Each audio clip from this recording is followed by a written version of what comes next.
দ্রৌপদীর প্রতি ধৃতরাষ্ট্রের বরদান। কান্দে যাজ্ঞসেনী পিটিল অবনী নয়নের নির্ধারে। চতুর্দিকে যত কৌরব উন্মত্ত নানা উপহাস করে। হেন এই সময় অন্ধের আলয় নানা অমঙ্গল দেখি। মহাঘোর ধ্বনি বায়ুষ শকুনি ডাকয়ে পেচক পাখি। গৃহে অগ্নি হয় শুনি শিবাচয় প্রবেশ করিয়া ডাকে। ভাঙ্গে রথধ্বজ পরিমরে গজ হাহাকার রব লোকে। অকস্মাৎ ঘর দহে বৈশ্যানর প্রলয় হইল ধূমে। বহে তপ্তবাত সঘনে নির্ঘাত প্রলয়ের যেন জমে। বিহানে মিহির বরিশের উধির সদা ক্ষিতে কম্পমান। দেউল প্রাচীর যাবত মন্দির ভাঙ্গি পড়ে স্থানে স্থান। দেখি বিপরীত চিত্ত চাটিত ধর্মভীত বৃদ্ধজন। ভীষ্মদ্রোণ খটা সুবল দুহিতা অন্ধে কইল নিবেদন। শুনি কুরু রায় অন্তকাল প্রায় নিকট হইল দেখি।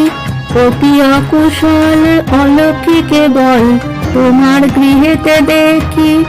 তোমার নন্দন দুষ্ট আচরণ দুর্যোধন বহু কইল। দ্রুপদ দুহিতা সতী পতিব্রতা সভা মাঝে আনাইল। যতেক করিল দ্রৌপদী সহিল সবাকার উপরোধ। শীঘ্র কর রায় ইহার উপায় যাবত না হয় ক্রোধ। শুনি অন্ধবীর হইল অস্থির আনাইল যাজ্ঞসেনী। মধুর সম্ভাষে বড় প্রীতি ভাসে কহে অন্ধ নৃপমুনি। বধূগণ মধ্যে তোমাগণী সাধ্যে শ্রেষ্ঠা সুশীলা সুব্রতা।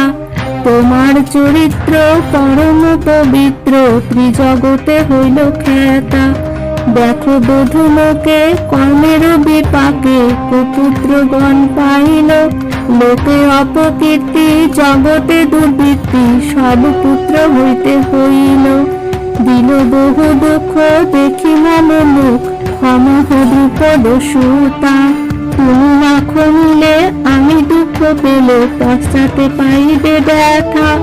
দূর কর রোষ হইয়া সন্তোষ মাগো বর মম স্থানে। মাগো মাগো বর ক্ষম কটুত্তর হয়ে প্রসন্ন বদনে।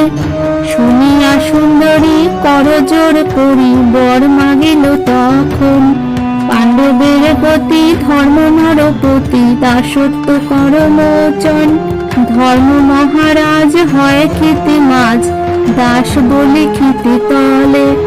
আমার নন্দনে যেন শিশু গণে দাস সুত নাহি বলে। তথাস্তু বলিয়া সানন্দ হইয়া পুনঃ বলে মাগো বর। নহে এক বড় তবে যোগ্যতর তুমি মাগো অন্য বর।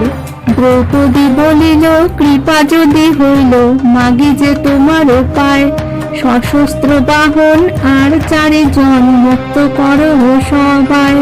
বলে কুরুপতি মাগো গুণবতী যেহ লয় মনে তব।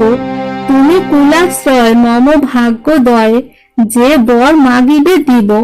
মাগহ তৃতীয় যেই তব প্রিয় দিতে না করিব আন।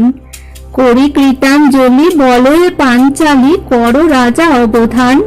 দুই বর পাই আর নাহি চাই লোভ না জন্মাও মোরে। জ্ঞানী জন স্থান শুনেছি বিধান তাহা কহি যে তোমারে। বৈশ্য মাগিবে সবে এক বর ক্ষত্র লইবে দুই বর। দ্বিজের কুমার লবে তিনবার শাস্ত্রে কহে মুনিবর।